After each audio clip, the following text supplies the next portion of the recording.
Welcome to Retro Scale Modelling. This is part 7 of the Hachette HMS hood scale 1 to 200 build. In part 6 I started building the pom-pom guns and the 4-inch guns. In this part I'm going to be building the Vickers machine guns and the projectile launchers, I think they're called. So let's jump into this and see how we get on. Beginning with issue 63, and the Vickers machine guns are quite a simple process to build. There's around 5 in total. What's interesting about this is there's not a lot on the sprue that I'll actually be using, but there is quite a few bits of delicate photo etch work to be done. So first of all, I'm just cutting the machine guns off the sprues. And then there's 4 drums that go on the side of the machine guns. There's a little recess holes that I just pop them into. Like with the other guns, these parts are tiny, but these ones are actually plastic, so it's a lot easier to attach to the base unit here. As you can see, I've already cut off from the sprue all the parts that I need for all 5 guns, but if you're ever doing something like this, just be aware that they can ping off your tweezers quite easily, so be very careful. Next to go on, and it's going on the rear of the main machine guns, are the sights and their photo etch parts. And there's a strange one, that's how they bend together. There's a U-shaped part of the photo etch that you fold up, then you have to twist around to face the correct direction, which I find a bit strange. There's also a tiny little wheel that goes on the end of this that I'm trying to fit now. As you can see, the cameras find it very difficult to pick up on. I suppose I need a better camera to actually see all this small detail in any sort of coherent picture. But they were quite difficult to fit, and it did take some time to get these all on. The gun sights themselves are made up basically the same as the 4-inch guns. The 4-inch part sight mechanism is just bent up, and I used my bending tool for that, as well as my tweezers for the smaller parts. Now, to fit it on the back, it was fairly simple. First of all, the bracket that holds the sight mechanism goes on first, and there's a little lip at the back of the mold here for it to sit on. It's still tricky to fit into position because of that U-shaped thing that I mentioned. Sorry, don't know the name of it. But then once that's it on, the sights just fit over the top of the actual main unit. And that's all there is to these Vickers guns.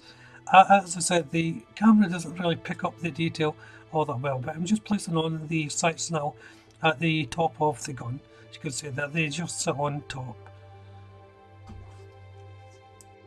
So I'm beginning with issue 64.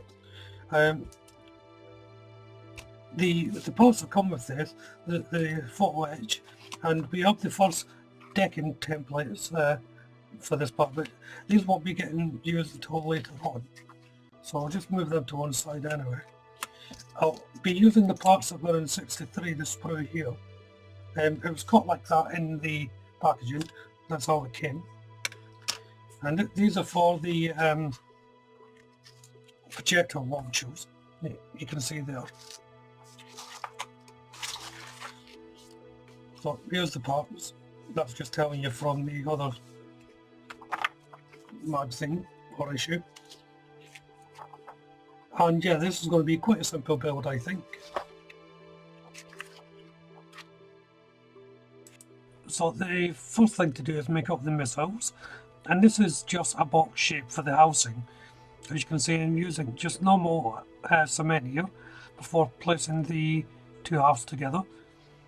The actual contact points of these are not brilliant. The part kept on sliding off each side, so I had to be careful to make sure it was all lined up properly. Then the next part is the bottom part of the missiles, and this part is another piece of plastic, and that just gets fitted in the end. and as you can see, I just laid it on the mat and placed it down.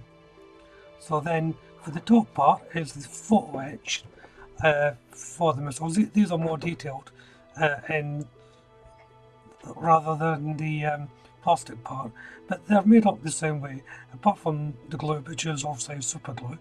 And I'm building it the same way on the mat and just pressing it down. It was the easiest way to get make sure it was square. And then once that was dry, I just place it into the housing. Now the housing does slope down. There's a little knob of plastic inside there to help with the angle, but there's no hard and fast rule.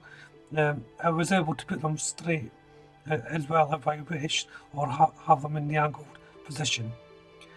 Then there was another couple of photo etch parts to go on. The first part was for the side. I'm not exactly sure what it was for. It looks like a couple of doors, maybe, that goes on inside of this housing.